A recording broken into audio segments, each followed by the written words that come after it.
বাড়ি ভাড়া বৃদ্ধি, অতিরিক্ত সার্ভিস চার্জ এবং ভাড়াটিয়াদের প্রতি বাড়িওয়ালাদের আচরণ নিয়ে খোলামেলা কথা বলেছেন জনপ্রিয় অভিনেত্রী মনিরা আক্তার মিঠু।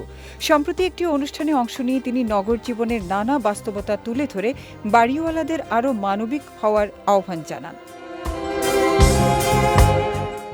অনুষ্ঠানে বাড়ি ভাড়া বৃদ্ধির প্রসঙ্গ টেনে মনিরা মিঠু বলেন, প্রতি বছরই বাড়ি ভাড়া বাড়ছে, অথচ সবার আয় একই হারে বাড়ে না।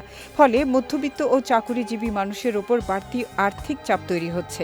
তিনি বলেন, বাড়ির রক্ষণাবেক্ষণ ব্যয়, সার্ভিস চার্জ সহ বিভিন্ন খরচও শেষ পর্যন্ত ভাড়াটিয়াদেরই বহন করতে হয়। শুধু ভাড়া বৃদ্ধি নয়, রাতের নির্দিষ্ট সময়ের পর বাড়ির গেট বন্ধ করে দেওয়ার নিয়ম নিয়েও প্রশ্ন তোলেন এই অভিনেত্রী। তার মতে, আধুনিক নগর জীবনে এমন বিধিনিষেধ অনেক ক্ষেত্রেই অপ্রাসঙ্গিক। এ প্রসঙ্গে তিনি বলেন, এই 2026 সালে এসেও রাত 11টার পর ভাড়াটিয়াদের জন্য গেট বন্ধ করে দেওয়া হয়। অনুমতি ছাড়া কেউ ঢুকতে পারবে না, সেটা বুঝলাম, কিন্তু বাড়িতে চোর ডাকাত কিভাবে ঢুকে? তখন এই নিয়মগুলো কোথায় থাকে?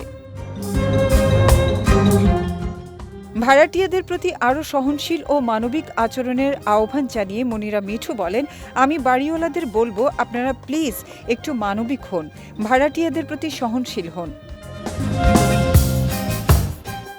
অভিনেত্রীর এই মন্তব্য সামাজিক যোগাযোগ মাধ্যমেও ব্যাপক আলোচনা তৈরি করেছে। অনেকেই তার বক্তব্যের সঙ্গে একমত পোষণ করে বলেছেন, বাড়ি ভাড়া বৃদ্ধি, অতিরিক্ত চার্জ এবং অযৌক্তিক নিয়মের কারণে নগর জীবনে ভাড়াটিয়ারা নানাভাবে ভোগান্তির শিকার হচ্ছেন। আবার কেউ কেউ নিরাপত্তার স্বার্থে কিছু নিয়মের প্রয়োজনীয়তার কথাও উল্লেখ করেছেন।